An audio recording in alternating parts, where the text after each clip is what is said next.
लोग ये मानते हैं खाना खाने के बाद उबासी आती है, आपको लग रहा है इन्हें देख के? नहीं नहीं, आई थिंक अच्छा वेलकम था, पर और अच्छा हो सकता है। एक बार जोरदार तालियां हो जाए मानुषी के लिए। Thank you so much, thank you. वैसे कहते हैं कि भगवान नाइंसाफी नहीं करते हैं, भगवान की नजर में सब बराबर है। लेकिन जब मैं मानुषी के साथ बैठा हूं तो मुझे लग रहा है भगवान कभी कभी नाइंसाफी करते हैं। किसी किसी को बहुत सारा टैलेंट दे देते हैं। कुछ कुछ लोग पूरी जिंदगी एक काम तमीज से नहीं कर पाते हैं, और कोई एमबीबीएस की पढ़ाई भी कर लेता है, फिर बॉलीवुड में भी आता है, मिस वर्ल्ड बन जाता है, और फिर उसका अभी पेट नहीं भर रहा, अब उसको बिजनेस भी करना है। नाइंसाफी करते हैं भगवान? नहीं नहीं, मेहनत भी है बहुत। भगवान नाइंसाफी नहीं करते, लेकिन जो मेहनत करता है उसको ब्लेस जरूर करते हैं। मेरे से बहुत सारे लोगों ने कहा कि एमबीबीएस हो गया, मिस वर्ल्ड हो गया, बॉलीवुड भी हो गया, फिल्में आ गई, अब इसके बाद क्या? अभी और भी बकेट लिस्ट में है? अभी तो लाइफ शुरू हुई है। इस एज पे तो लोगों की पढ़ाई ख़त्म हो रही होती है। वर्ल्ड तो मेरे लिए अभी खुला है, तो अभी तो बहुत कुछ करना बाकी है। जैसे होता रहेगा मैं बताती रहूँगी, लेकिन अभी रिसेंटली मैंने वेंचर किया है वेलनेस और हेल्थ एंटरप्रेन्योरशिप में। मैंने अपने फादर, जो कि एक मेडिकल डॉक्टर है, उनके साथ हमने एक वेलनेस क्लिनिक खोला है रीजनरेटिव मेडिसिन में, जिसका नाम सोमा वेलनेस है, यहीं मुंबई में। तो मेरी अभी एक सहयोगी कह रही थी कि अगर आप इमेजिन करिए मिस वर्ल्ड का एक हॉस्पिटल हो या क्लिनिक हो, भीड़ तो ज़्यादा बढ़ जाएगी फिर। वो मुझे लग रहा है कि शायद मुझे एमबीबीएस फिनिश करनी पड़ेगी और वहाँ प्रैक्टिस करना पड़ेगा, मुझे वो यूज़ करना पड़ेगा किसी तरह से। एक कॉमन क्वेश्चन मानुषी जो सबके जहन में आता है वो ये आता है कि हम ऐश्वर्या राय को देखते हैं, सुष्मिता सेन को देखते हैं, हमने उसके बाद लारा दत्ता प्रियंका को देखा, हमने हरनाज को देखा, ये सारी जो मिस वर्ल्ड मिस यूनिवर्स होती हैं, इनका एंड गोल बॉलीवुड में क्यों आता है? मैं ये क्वेश्चन चेंज करना चाहूँगी। बॉलीवुड क्यों हमेशा हमें कास्ट करता है? आप तो पढ़ाई करके बैठे थे, आप डॉक्टर ही बन सकते थे। पर ऑफर तो हमें बॉलीवुड से आता है ना। But I will say this कि जो पैजेंट्री एक प्लेटफॉर्म है जहाँ पे आपको जिस तरह का मीडिया एक्सपोजर मिलता है, लोग आपके बारे में जानते हैं, लोगों को आपको देखने में दिलचस्पी होती है, तो उसी तरह से एक एज एन आउटसाइडर, क्योंकि आप फिल्मों की दुनिया से नहीं होते, आपके लिए एक प्लेटफॉर्म होता है जहाँ पे फिल्म की दुनिया को भी इंटरेस्ट होता है आपको कास्ट करने में। Ultimately it's a business, and pageantry जिस तरह का आपको एक्सपोजर देती है, वो कहीं ना कहीं आपकी पहली फिल्म में आपको बहुत हेल्प करती है। तो वाई नॉट? ईजी नहीं है फिल्मों की दुनिया में आना, स्पेशली अगर आप एक फिल्म फैमिली से ना हो। तो अगर आपको इतना बड़ा प्लेटफॉर्म दिया जाए और अगर एक ऐसी इंडस्ट्री जो इतनी क्लोज नेट है, वो एक आउटसाइडर को एक्सेप्ट करे या एक आउटसाइडर में थोड़ा सा भी इंटरेस्ट दिखाए, तो मुझे लगता है उन अपॉर्चुनिटीज़ को मना नहीं करना चाहिए। When you are young, it's time to experiment, it's time to try different things. I think we should all try different things, because you never know what life has in store for you. तो बहुत सारे जिनजी यहाँ बैठे हुए, उनके जहन में कई बार हमारे टीचर्स कहते थे कि 10 किताबें पढ़ने से अच्छा एक किताब को 10 बार पढ़ लो। जी, आप मल्टीपल करियर को एक्सप्लोर कर रहे हो, तो एक इंसान जो अभी बिल्कुल 16-17-18 साल का है, किंग ऑफ नन, तो उसे मल्टीपल चीजें ट्राई करनी चाहिए, एक काम सलीके से करना चाहिए, क्योंकि आप सक्सेसफुल हो। 28 साल की उम्र में भगवान ने आपको बहुत कुछ दे दिया है, तो आप क्या सलाह दोगे उस जेनजी को? देखिए, आज कहते हैं कि एक मल्टी फैसेटेड पर्सनैलिटी होना, वो शायद आपको ज़्यादा हेल्प करेगा। और मैंने हमेशा ये माना है कि each to their own. I think जो सक्सेस की डेफिनेशन है, वो आपके लिए क्या मायने रखती है, वो डेफिनेशन आपके लिए क्या है, वो सिर्फ आप खुद को ही जस्टिफाई कीजिए। दुनिया की क्या डेफिनेशन है सक्सेस की, उसे चेज ना करें तो आप मानुषी की बहुत खुश डेफिनेशन क्या है रहेंगे। सक्सेस की? मैं ये मानती हूँ कि क्योंकि बचपन से ही मैं पढ़ाई में अच्छी थी, तो मुझे एक्सक्यूज़ कर दिया जाता था अगर मेरी अटेंडेंस कम होती थी, क्योंकि मैं बहुत पार्टिसिपेट करती थी। मैं क्लासिकल डांसर थी, पेंट करती थी, पार्टिसिपेट करती थी। तो मेरे टीचर्स मुझे कुछ कहते नहीं थे, क्योंकि पढ़ाई में मैं मैनेज कर लेती थी। मैंने हमेशा से माना है कि मेरी पर्सनालिटी ऐसी है, मुझे बहुत चीज़ें करने का शौक़ है। मैं एक चीज़ से बहुत जल्दी बोर हो जाती हूँ, मैं एक चीज़ नहीं कर सकती। मुझे बचपन में भी कहते थे लोग कि that jack of all king of none, एक पे फोकस करो। मैं शॉर्ट टर्म के लिए एक पे फोकस करती हूँ, लेकिन मेरा मानना है कि लाइफ में इतना कुछ है, दुनिया में इतना कुछ है एक्सपीरियंस करने के लिए, मैं अपने आप को एक चीज़ से लिमिट करके नहीं रखना चाहती। तो मेरे लिए सक्सेस ये है कि मैं हर फील्ड में ग्रो करती रहूँ, चाहे वो प्रोफेशन में हो, चाहे वो एक्सपोजर में हो, चाहे वो पर्सनल डेवलपमेंट में हो, मेरे रिलेशनशिप्स में हो। और अगर मैं कल से थोड़ी और बेहतर हूँ इन सभी फील्ड्स में तो मैं अपने आप को सक्सेसफुल मानूंगी। नाइस। एक सवाल जो मेरे मन में आ रहा था, क्या खूबसूरती या ब्यूटी जो है वो सिर्फ महिलाओं तक सीमित है? क्योंकि मिस्टर इंडिया का जब मैं जिक्र करता हूँ तो मुझे अनिल कपूर याद आते हैं। नहीं, मुझे लगता है कि मिस इंडिया में लड़कियां याद आती हैं मुझे, बट मिस्टर इंडिया में मुझे अनिल कपूर दिखाई पड़ते हैं। तो क्या ब्यूटी सिर्फ औरतों तक है, लड़कियों तक है? नहीं, मुझे लगता है कि मे बी मेल्स ब्यूटी को ज़्यादा अप्रिशिएट करते हैं इसीलिए। पीछे तालियां नहीं बजी इस बात के लिए। देखिए तालियां भी नहीं। लड़कियां ही बजा रही हैं आगे। नहीं, लेकिन इसका एक डाउन साइड भी है। जब भी एक फीमेल को कॉम्प्लीमेंट दिया जाता है तो मैं ये देखती हूँ, और आज मैं बहुत ज़्यादा ये चीज़ नोटिस भी करती हूँ कि हमें कहा जाता है you are looking wonderful, oh she is so pretty, she is gorgeous. लेकिन बहुत ऐसे कम लोग हैं जो आके कहते हैं that O she is so hard working, she is so intelligent, what an intellectual, what an opinionated woman. वो कॉम्प्लीमेंट्स हमें बहुत कम मिलते हैं। सिमिलरली मैं ये कहूँगी कि हम बॉयज़ को ब्यूटीफुल क्यों नहीं बोल सकते? हम क्यों नहीं बोल सकते उसके बाल आपके कितने पास अच्छे लग मौका है, रहे आप हैं? कोशिश करके देखो। नहीं, आई थिंक जब भी इनफैक्ट जब भी मैं अपने डैड को जाके बोलती हूँ कि today you are looking very handsome, he is much happier than me telling him, wow dad, what a smart answer to what I asked you. So I feel like, you know, compliments need to be gender neutral. सबको अच्छा लगता है जब उन्हें appreciate किया जाए beyond उनकी जो मेंटल कैपेबिलिटीज़ है। सिमिलरली सब चाहेंगे कि उनकी मेंटल कैपेबिलिटीज़ को भी अप्रिशिएट किया जाए। तो I guess there I will talk about equality कि जब कॉम्प्लीमेंट्स दिए जाएं तो लड़कियों की इंटेलिजेंस, उनका हार्डवर्क, उनका डेडिकेशन, फोकस, उनकी जो सेरिब्रल कैपेबिलिटीज़ हैं उनको कॉम्प्लीमेंट दिया जाए। सिमिलरली व्हेनेवर मेन जो उनमें कहते हैं एक तरह से श्रृंगार का भाव है, उसको भी अप्रिशिएट किया जाए। सो ये दिस गोज बोथ वेज। तो ब्यूटी जो है वो सिर्फ आउटर लुक्स को लेकर होती है? Absolutely not. मैं 20 साल की उम्र में जब मैं विश्व सुंदरी बनी तो मेरे लिए वो ब्यूटी का परसेप्शन ही चेंज हो गया, क्योंकि मैंने वहाँ से रियलाइज़ किया कि आपके लिए ब्यूटीफुल क्या है। ऐसी कौन सी चीज़ है जो आपको दूसरे में देख के इतना एक अच्छी फीलिंग दे। और मेरे लिए कहीं ना कहीं वो ये था कि जो लोग अपने आप में बहुत कॉन्फिडेंट हैं, जिन्हें पता है कि उन्हें लाइफ में कहाँ जाना है और किस तरह से जाना है, और वो किसी और को के लिए नहीं, अपने खुद के लिए वो जर्नी में चल रहे हैं, मेरे लिए वो हमेशा से बहुत ब्यूटीफुल रहा है। चाहे वो एक मेल हो या फीमेल हो, मैंने बहुत इंस्पिरेशन सीख की है दूसरे लोगों से। शायद इसीलिए मैं कुछ कर पाई हूँ जो भी मैंने किया है लाइफ में, क्योंकि जब भी मैं किसी और की जर्नी देखती हूँ, चाहे वो कोई एंटरटेनमेंट इंडस्ट्री में हो, चाहे वो मीडिया में हो, पॉलिटिक्स में हो, मेडिसिन में हो, हमेशा मैं ये देखती हूँ मैं इनसे क्या सीख सकती हूँ। और मेरे लिए ब्यूटीफुल वही है जो अनअपोलोजेटिकली अपने में कॉन्फिडेंट है और वो करता है जो उन्हें सही लगता है, वो नहीं जो दुनिया को सही लगता है। नहीं मानुषी, ये सवाल मैंने इसलिए पूछा क्योंकि जितने लोग में मिस वर्ल्ड या मिस यूनिवर्स बनते हुए देखते हैं, सबको लेकर एक स्टैंडर्ड सेट कर रखा है जी। ब्यूटी का एक स्टैंडर्ड है कि इस फिगर अच्छा। में होंगे तो वो खूबसूरत दिखते हैं। अच्छा। बॉडी पॉजिटिविटी की बात उन मंचों से कम की जाती है, की भी जाती है तो वहां ऐसे लोगों में दिखाई कम पड़ते हैं। अच्छा। पहला खूबसूरती दिखाई पड़ती है, उसके बाद, और नाम भी उनका ब्यूटी कॉन्टेक्स्ट होता है जी। कि ब्यूटी कॉन्टेस्ट ये है, वहां पर जी। ब्रेन का जिक्र कम होता है। सो जब आज 2025 में बैठे, क्या अभी भी ब्यूटी को सब्जेक्टिफाई किया जाता है कि आपको ये फिगर होगा तब आप खूबसूरत कहे जाते हैं? एक पैरामीटर अभी भी बना रखा है लोगों ने? मैं इसमें ये बोलूँगी कि मैं जब मिस वर्ल्ड में compete कर रही थी तो हम 120 देशों से लड़कियां रिप्रेजेंटेटिव्स वहाँ पे आई हुई थी। अब ऐसा पॉसिबल ही नहीं है कि 120 लड़कियां एक जैसी दिखें, और ऐसा नहीं है कि हर साल इंडिया ही जीतता है या फिर हर साल वेनेजुएला ही जीतता है, अलग अलग देशों की लड़कियां जीतती हैं। तो मैं ये बिल्कुल नहीं कहूँगी कि मुझे कभी ऐसा फील हुआ कि मेरा ये वेस्ट होना चाहिए, मेरी बॉडी ऐसी होनी चाहिए, मुझे ऐसा दिखना चाहिए, क्योंकि कहीं ना कहीं ब्यूटी पैजेंट्स एक आप में जो यूनिक क्वालिटी है और आप उसको किस तरह से दुनिया के सामने प्रेजेंट कर सकते हैं वो उसे रिप्रेजेंट करता है। और मेरा ये मानना है कि अगर आप बाकियों की तरह बनने की कोशिश करेंगे तो आप में वो जो यूनिक क्वालिटी है वो तो रहेगी ही नहीं। तो सबसे इंपॉर्टेंट क्या होता है जब आप ब्यूटी कॉन्टेस्ट में जाते हो? Confidence is the most important quality that you have to have when you go there. Okay. कोई पैरामीटर्स होते हैं कि ये क्राइटेरिया क्लिक करना है तब आप एंट्री कर सकते हो?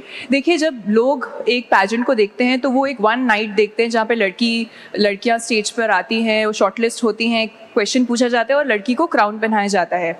लेकिन बाकी के दिन जो होता है वो मीडिया कवर नहीं करती तो जाहिर सी बात है कि लोग इतना देखते नहीं हैं। जब मैं आपको Miss India to Miss World की जर्नी के बारे में बताती हूँ शॉर्ट में। जब मैं मिस इंडिया जब मैंने टाइटल जीता तो मेरे पास 2-2.5 महीने थे प्रिपेयर करने के लिए मिस वर्ल्ड के लिए। तो उस वक्त कॉलेज सब कुछ साइड पे रख के मैं मुंबई में प्रिपेयर कर रही थी। तो अलग अलग सब कॉन्टेस्ट होते हैं। तो मिस वर्ल्ड हर पैजेंट अलग है, मिस यूनिवर्स के क्राइटेरिया अलग है, मिस वर्ल्ड के अलग हैं। तो मिस वर्ल्ड में हमारे 5 फास्ट ट्रैक इवेंट्स थे। स्पोर्ट्स मेरे पेरेंट्स ने मुझे पहले ही बोल दिया था कि तुम ज़्यादा मत करना क्योंकि वहाँ पे all these Latin American girls वो आती है, they are very very strong and very good. उन्होंने कहा तुम टैलेंट पे फोकस करना और अपनी एनर्जी कंजर्व करके रखना। तो मैं पूरी स्ट्रैटेजी के साथ गई थी वहाँ पर। मल्टीमीडिया होता है, मल्टीमीडिया बिकॉज हमारे इंडियंस इतने सपोर्टिव हैं, इंडियन फैंस पैजेंट कम्युनिटीज़ इतनी बड़ी है, तो हमें आज मिस इंडियाज़ बहुत सपोर्ट मिलता है। फिर एक होता है ब्यूटी विद अ पर्पस। उसमें क्योंकि मिस वर्ल्ड अल्टीमेटली जो आप it's like a job application. Ultimately जब आप मिस वर्ल्ड जीतते हैं तो 1 साल के लिए आप उनकी एक चैरिटी है ब्यूटी विद अ पर्पस, उसके लिए काम करते हैं, उसको रिप्रेजेंट करते हैं। तो वो सबसे इम्पॉर्टेंट फास्ट ट्रैक है। और वो मैंने मिस वर्ल्ड जब मैं कम्पीट करी थी तो मैंने वो टाइटल जीता भी था। तो हमें एक सोशल प्रोजेक्ट बनाना होता है, उन्हें प्रेजेंट करना होता है। वो कुछ भी हो सकता है, चाहे आप एक किसी भी स्केल पे, उसके scale doesn't matter. What matters is कि आप किस तरह से उस प्रॉब्लम को सॉल्व करते हैं। तो एक तरह से आपको बहुत अलग अलग एस्पेक्ट्स में जज किया जाता है। जब आप स्पोर्ट्स में compete कर रहे हैं तो वो ये नहीं देखना चाहते कौन सबसे स्ट्रांग है, कौन सबसे फास्ट है, बट ग्रुप में आप किस तरह से एज अ ग्रुप लीडर आप कैसे एक स्पोर्ट में खेलते हैं, कैसे compete करते हैं, आपकी कंपेटिटिव स्पिरिट को जज किया जाता है। जब ऑडियंस हमें लास्ट नाइट पर देखती है उससे पहले 1 महीना मिस वर्ल्ड टीम हमें ऑलरेडी जज कर चुकी होती है, जहाँ पे हमारे पर्सनल इंटरव्यूज़ होते हैं, हमें स्पॉन्सर्स के साथ हम काम करते हैं, मीडिया इंटरेक्शंस करते हैं उस लोकल कंट्री में। तो ऑलरेडी आपको जज किया जाता है। और ये मेरे लिए एक बहुत बड़ा सरप्राइज़ था जब मैं जिस रात को मैं मिस वर्ल्ड जीत गई, अगले दिन सुबह मैं नीचे जब ब्रेकफास्ट के लिए गई तो वहाँ जो हम जिस होटल में रह रहे थे चाइना में, वहाँ के मैनेजर मेरे पास आए और मुझे कॉन्ग्रेचुलेट करने, और उन्होंने कहा पता है जितना भी होटल का स्टाफ है, चाहे वो हाउस कीपिंग हो, सबसे एंड ऑफ द डे पूछा जाता था कि किसने किस तरह से आपके साथ बिहेव किया। और लास्ट में हम सबसे पूछा गया था कि कौन हमारे लिए विनर है। नहीं सर, हम सब ने आपको वोट दिया था। तो आपको 24/7 ये तो इंडिया के संस्कार हैं जो आपको 24/7 देखा जाता है वहाँ फिर पर। लेकिन मेरा क्वेश्चन फिर वही रह गया कि फिर इसका नाम ब्यूटी पेजेंट क्यों है?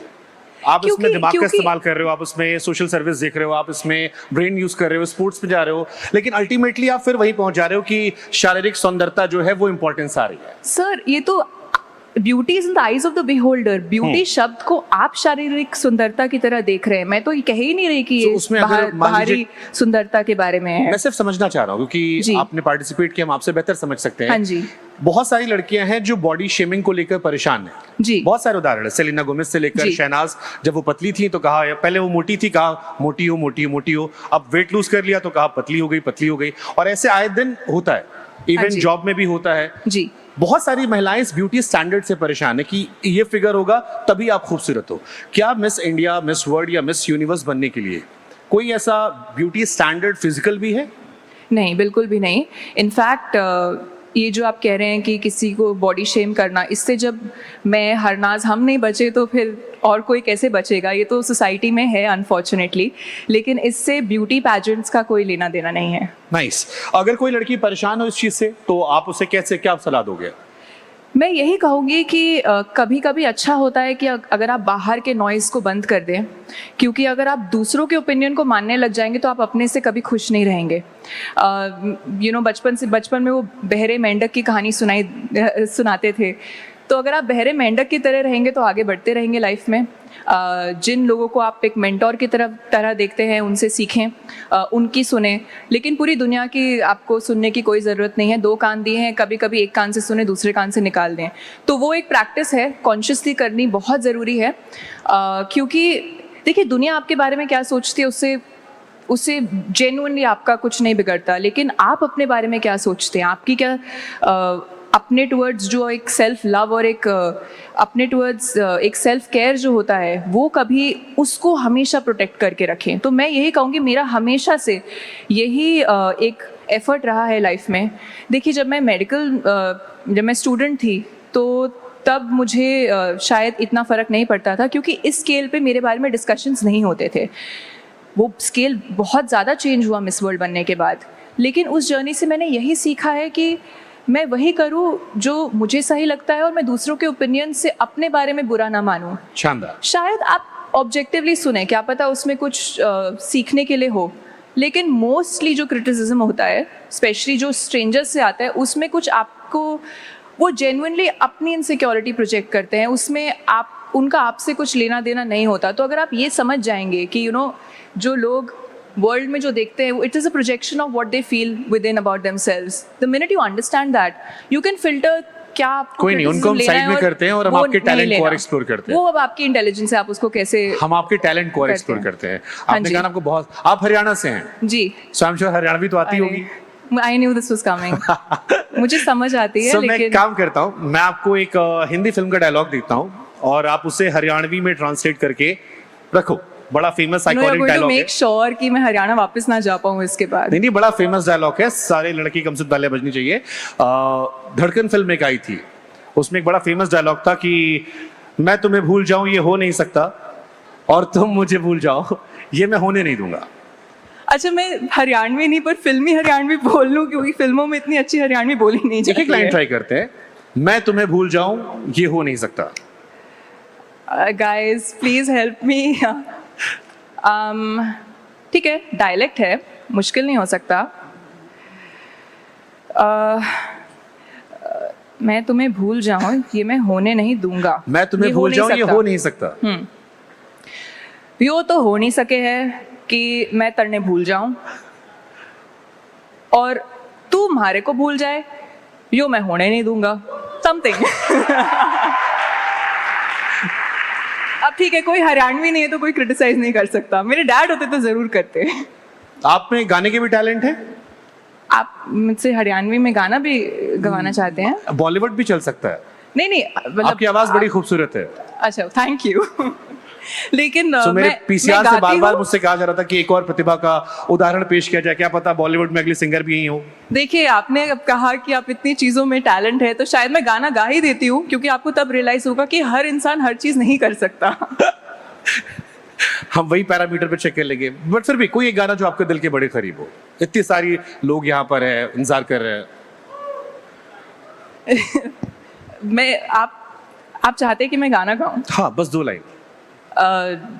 कोई भी जो आपके दिल के करीब हो। मेरे साथ गाएंगे तो मैं जरूर गाऊंगी। फिर ये सब उठ के भाग जाएंगे। अच्छा, ये इसके बाद भी सेशन है तो इनको भगाते नहीं है, ऐसे नहीं करते। मैं आपके लिए खूबसूरत सी शायरी सुना दूंगा। सुनाइए प्लीज। पहले आपको गाना सुन लेंगे। अच्छा, ओके। आप कोई गाना बताएं, मैं गाती हूँ। आपको कैसे गाने पसंद है? मुझे बहुत तरह के गाने पसंद है। डिपेंड करता है ना आप किसको सोच के गाने वाली हैं।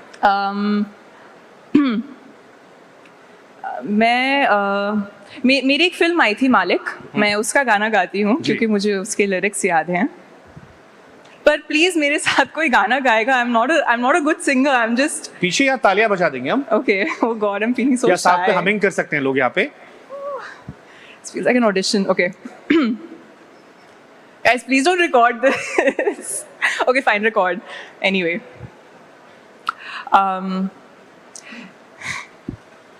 है नामुमकिन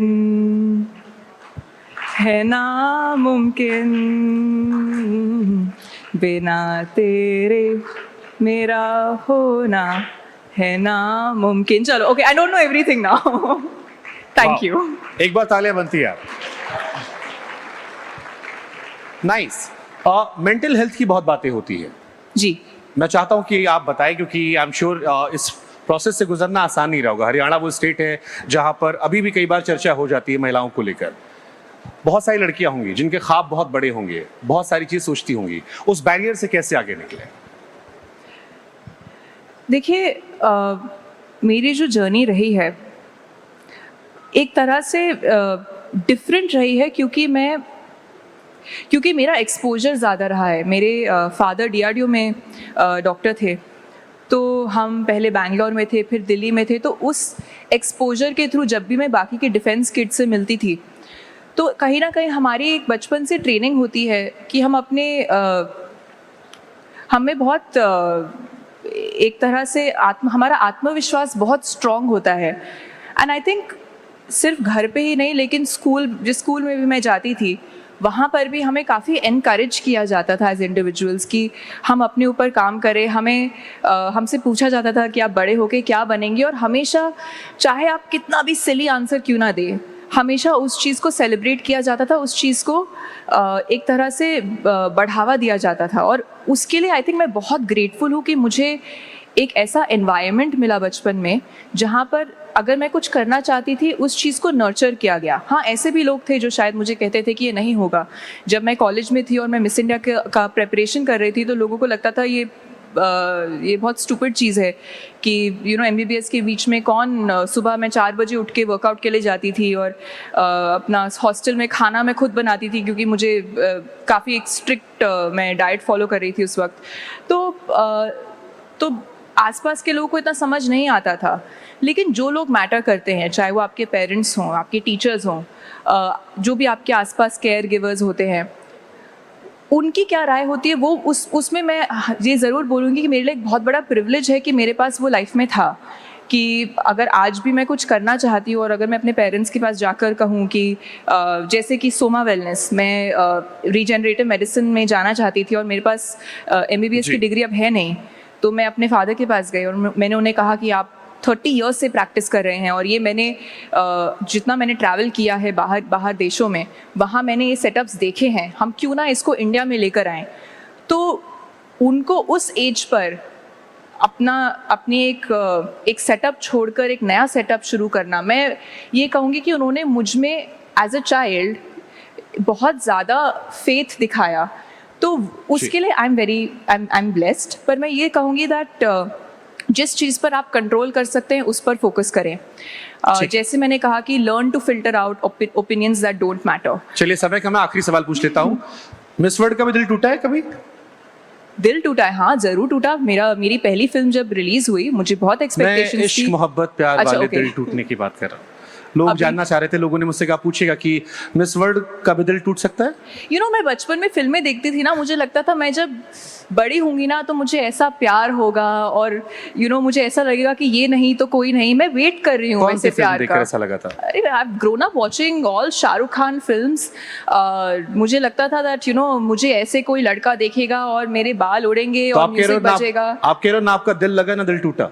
अभी मैं वेट कर रही हूँ दिल लगने का। अभी मेरा फोकस ही मेरे इतनी चीजें जो आपने बताई उसी पर इतना फोकस रहता है, तो मैं वेट कर रही हूँ। चले मैं अपना प्रॉमिस पूरा कर दे रहा हूँ। मैंने कहा था मैं एक शायरी सुनाऊंगा, तो जब दिल टूटेगा आपका तो ये आप डेडिकेट कर दीजिएगा।